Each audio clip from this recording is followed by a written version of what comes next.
ഇന്നത്തെ സ്പെഷ്യല് നല്ല പട്ടക്കിട്ട് വറ്റ കിട്ടിയിട്ടുണ്ടായിരുന്നു. അപ്പോൾ അതിനങ്ങോട്ട് നൈസാക്കിയിട്ട് അതേപോലെ ഇങ്ങനെ വരിഞ്ഞ് വെച്ചിട്ടുണ്ട്. പിന്നെ അതായിരിക്കുന്ന അടിപൊളി മസാല.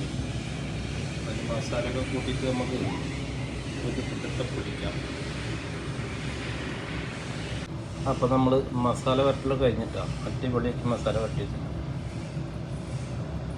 രണ്ട് പുറത്തും നന്നായി തേച്ചിട്ട് നടു മുറിച്ചിട്ടുണ്ട്. അപ്പോൾ അതിൻ്റെ ഉള്ളിലേക്ക് അതിൻ്റെ ചേളയുടെ അവിടെ ഇതേപോലെ അതിൻ്റെ വയറ്റിൻ്റെ ഉള്ളിലേക്ക് ഒക്കെ നമ്മൾ നന്നായിട്ട് മസാല വരട്ടിയിട്ടുണ്ട്.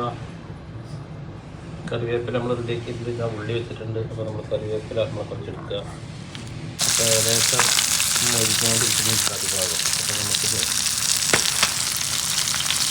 നല്ല മറിച്ചിടാം. നമ്മൾ ഇങ്ങനെ മറിച്ചിട്ടാം.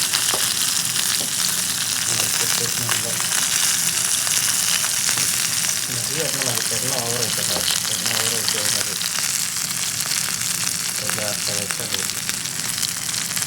അങ്ങനെ നമ്മുടെ വറ്റക്കുട്ടൻ ഏകദേശം ഒരു ഹാഫ് ഒന്നും വെച്ചിട്ടില്ല. അപ്പം നമുക്ക് നേരെ എടുത്തിട്ട് നമ്മുടെ ചോറിൻ്റെ ഒപ്പം കണ്ട് സാപ്പാടാക്കാം.